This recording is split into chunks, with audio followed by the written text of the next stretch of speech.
Bonjour, bienvenue dans la série sur les vecteurs. Donc étudions maintenant les propriétés du tenseur vitesse de rotation instantanée et considérons pour cela une base orthonormée EI d'orientation directe pour laquelle on a EI-EJ égale delta IJ.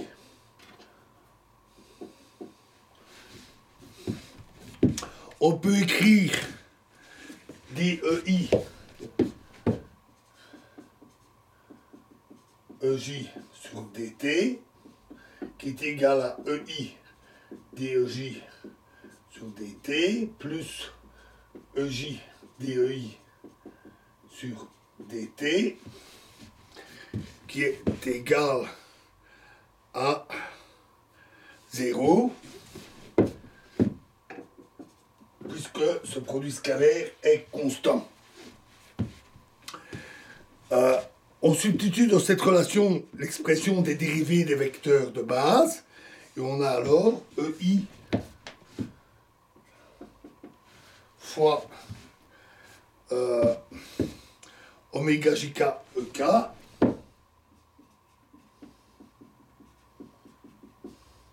plus EJ fois oméga I K EK égale 0, c'est-à-dire oméga J K EI EK plus oméga I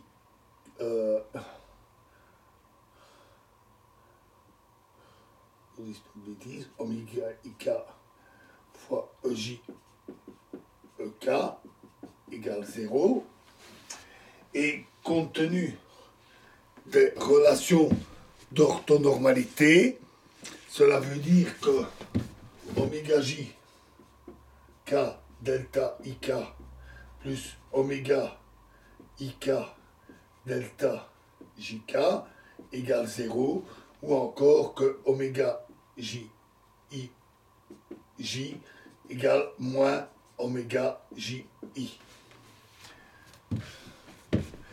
Un tel tenseur est dit antisymétrique. Les composantes diagonales sont automatiquement nulles et celles non diagonales sont opposées 2 à 2. Et des 9 composantes de oméga J, il n'y a donc en réalité que 3 d'entre elles qui sont réellement indépendantes et qui caractérisent le tenseur et constituent ce qu'on appelle les composantes strictes. Classiquement, on pose les composantes strictes du tenseur de vitesse de rotation instantanée comme suit. Oméga 1, 2 égale R, oméga 2, 3 égale, que je ne dise pas de bêtises, P et oméga 3, 1 égale Q. C'est une tradition.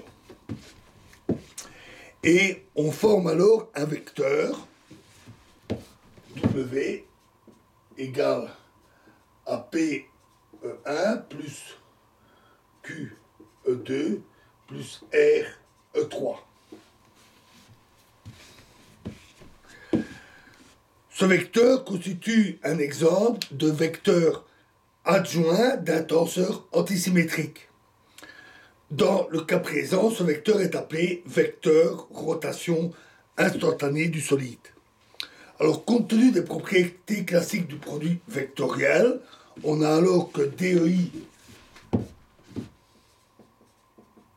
sur DT est égal au produit vectoriel de W et EI. La vitesse de rotation d'un point M du solide s'écrit alors V égale XI fois DEI sur DT. C'est encore XI fois W EI excusez-moi, W, produit vectoriel EI, ou encore W, produit vectoriel XI, EI, ou encore W, produit vectoriel V. Et donc, c'est-à-dire, pardon, pas V, mais OM. Et donc, le vecteur vitesse peut s'exprimer à l'aide de deux formalismes distincts. Le formalisme avec le tenseur ou celui avec le vecteur.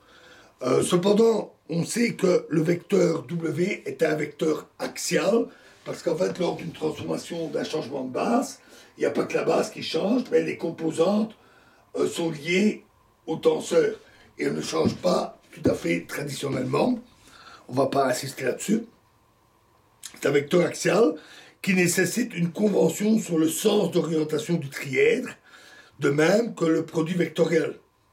Par contre, l'utilisation du tenseur ωj n'introduit pas de convention arbitraire et permet l'emploi d'un système d'axe quelconque.